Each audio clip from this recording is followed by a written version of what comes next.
What is up, YouTube? It's your boy Vince Rashad, aka the Truth Terrorist 2. Here to drop some sinister verses on you and talk about why the biracial women stole or hijacked the so-called natural hair movement. Now, first we gotta pump on our brakes for a quick minute and just look at what we just said. Biracial women stole black natural hair. Now, bi is an abbreviation for two. So bi can't be a singular black, and natural is anything that comes out of a person, be it white, Asian, Arab, whatever. Animal, hell, animals have fur. If you cut all the fur off of a dog, the hair that grows back on it naturally is its natural hair. But anyways, what we're really talking about here is an issue that primarily has to do with women. I only care to deal with the topic of colorism from a nationalistic standpoint. I really don't care to get all into the petty glamour issues and the so-called texturism nowadays. Nowadays, you got niggas talking about, oh, she got H1C121K896331HP1567 hair. I'd be like, goddamn, whatever happened to just kinky, curly, and straight? Now we got all these hair types. Damn. Just keep shit simple, nigga. But, you know, the thing of it is, it's primarily a female-based topic. And that is because essentially this is a white country. Black women, black people have aborted by 70 million babies. Anywhere from 50 to 70 million potential babies and grandbabies.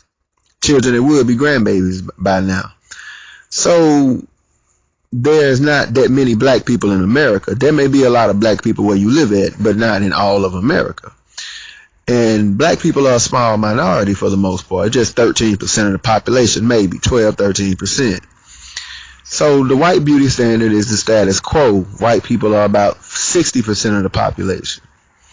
So the blonde, blue-haired phenotype is the beauty status quo. Now, I'll be delving deeper in the future on dark-skinned people in the history, in the worldview of dark-skinned people, but that's a long video series.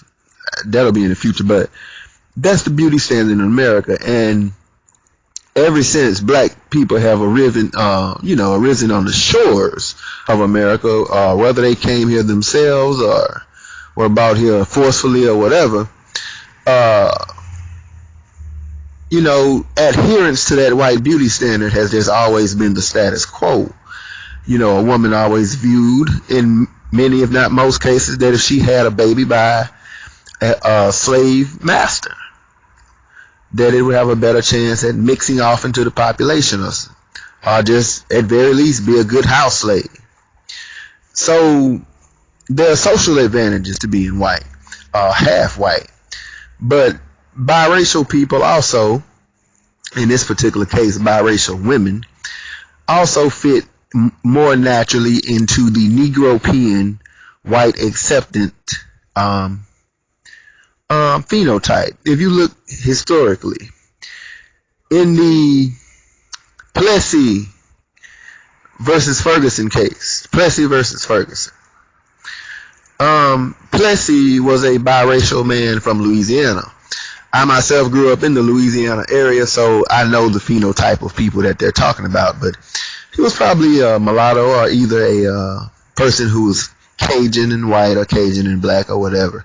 Cajun is a native tribe, but they're mixed with French and Indian and just French, and it's a lot of mixtures, you know. But a lot of them are mixed with black, but they're very lighter skinned people. But the NAACP grabbed him and they put him on that bus, and he was the one who got put off that bus before they filed that lawsuit. Moving on into the future, we run into Harry Belefonte, and we also run into Lena Horn. You know, they were allowed to sing more freely in front of white folk. And then you had Josephine Baker, biracial woman. You know, Lena Horn, biracial. Harry Belefonte, biracial. They were allowed to sing in front of white folk and perform or whatnot in front of white people, unharassed. So white people have always had a more of a social acceptance of a biracial person, because that is the they see themselves in a biracial person. They seem to be less threatening. They often talk a little bit more white, you know. Depending on their income and orientation, they may grew up in a more white area, you know. And many black men felt like having children that were mixed. They felt that those children would be better off also. They just felt that way. But there was not the massive migration of men to women like a lot of people try to make it seem. Black men to white people seem. They quick grab that picture of Jack Johnson and talk about the man law, but there was no massive migration of black men to biracial or white women. But most biracial people, I would say, born after the 1950s, are probably more than likely the product of a lower income white female and a black male.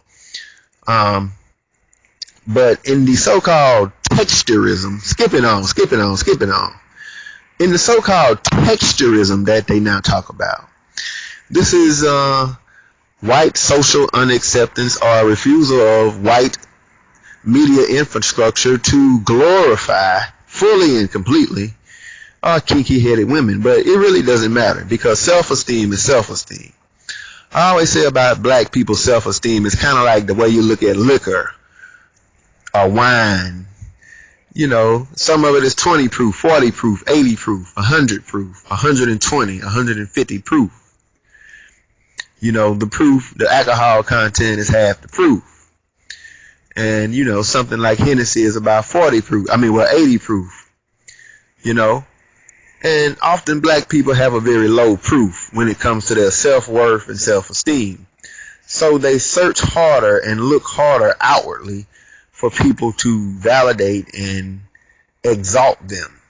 When we have all the tools and mechanisms, plus white society has drugged Lupita Nyong'o across the media. They even exalted her a couple years ago as the most beautiful woman in the world, and gave her those awards for getting beat up and looking ugly in that movie. She ain't no ugly woman, but she was getting beat up and looking ugly in that movie. And she didn't say nothing. She didn't say a word in that movie. She had 2 lines. That's about it. They gave her an award for getting beat up and looking ugly. But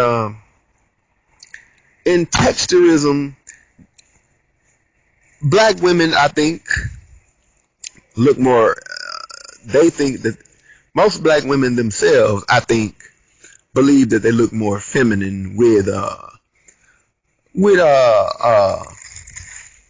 straighter hair. So they perm and they get a lot of lace fronts. But depending on where you're at in the country, because in the eastern coast area where I'm at, in the south, it's a lot of, in this particular area, a lot of Geechee and Gullah culture. So this area is a very, very black, dark area. It's almost like a inland Jamaica. So like half, or maybe a slight majority of the women, actually, to tell you the truth, is a lot of the lower income women who wear the more natural hairstyles, you know.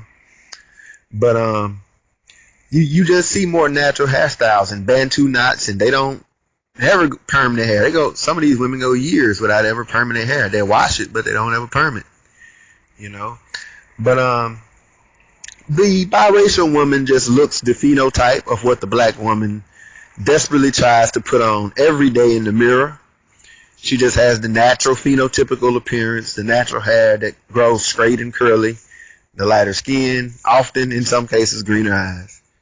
It's just a phenotype thing and a white acceptance thing. It's something black women struggle with. I'm up out this piece, man. That concludes this video. Comment, rate, subscribe. Holla at your boy.